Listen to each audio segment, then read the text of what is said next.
Buenas noches, mi nombre es Fanny Morales Valencia, soy alumna del Instituto de Investigaciones Jurídicas de la Universidad Autónoma de Chiapas.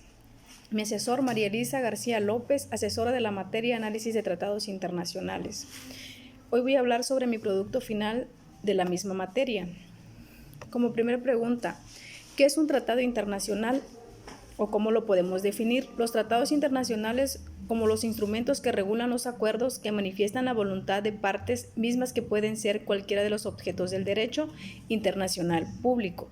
El objeto de estos tratados es la creación o en su caso la transferencia de obligaciones y derechos en plano internacional.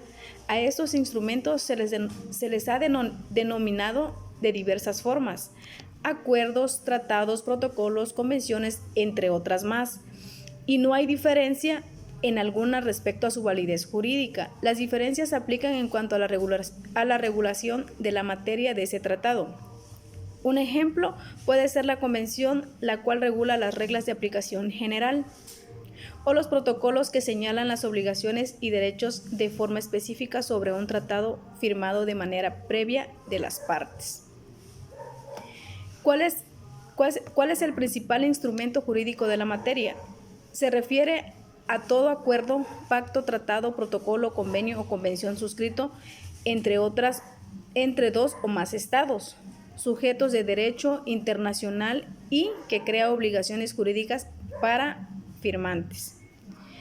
¿Quiénes pueden firmar los tratados internacionales? Como bien sabemos, los únicos que pueden firmar los tratados son para ser celebrados entre un gobierno de los Estados Unidos mexicanos y uno o varios objetos del derecho internacional público. Los requisitos que deben cumplir los tratados para que sean válidos.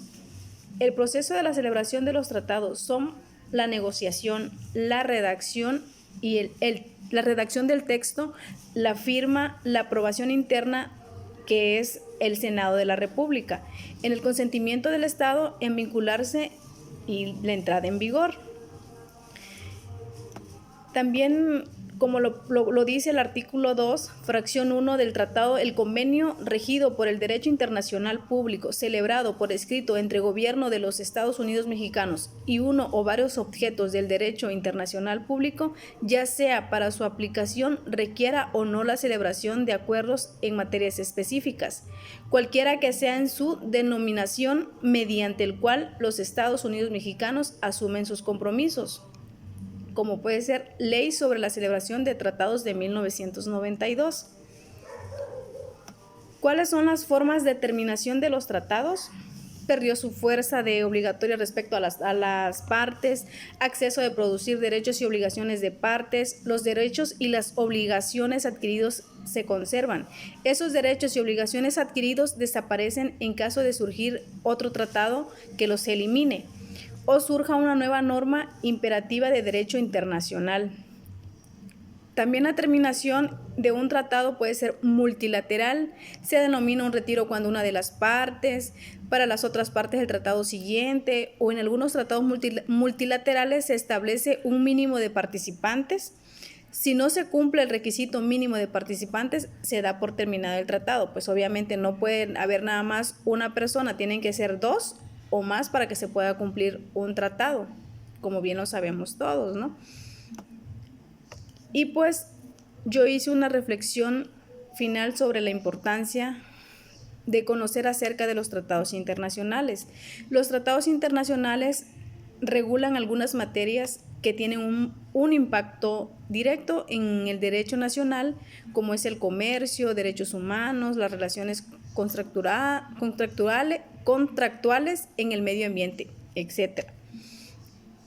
¿Y por qué es importante para nosotros? Como bien sabemos, como un país, principalmente en el estado que yo vivo, que es Chiapas, en la producción que es el cacao, el café, el plátano, el mango, son de muy buena calidad, ya que nuestros agricultores se esmeran en la producción de estos productos. Por lo tanto, el Tratado de Comercio Internacional es muy importante para la economía del campo y sobre todo para la población.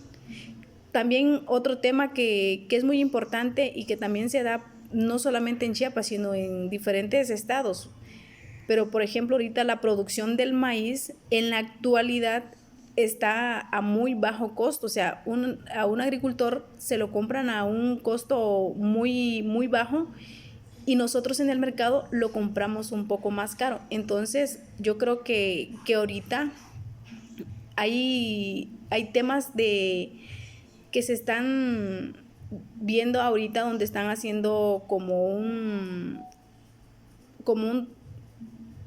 como una garantía, pues, para que negocien tanto los agricultores, que son los que siembran el maíz, tanto como los que lo compran, para que tenga un mejor precio en el mercado y no salga tan afectado las personas que cultivan esos granos, ¿no?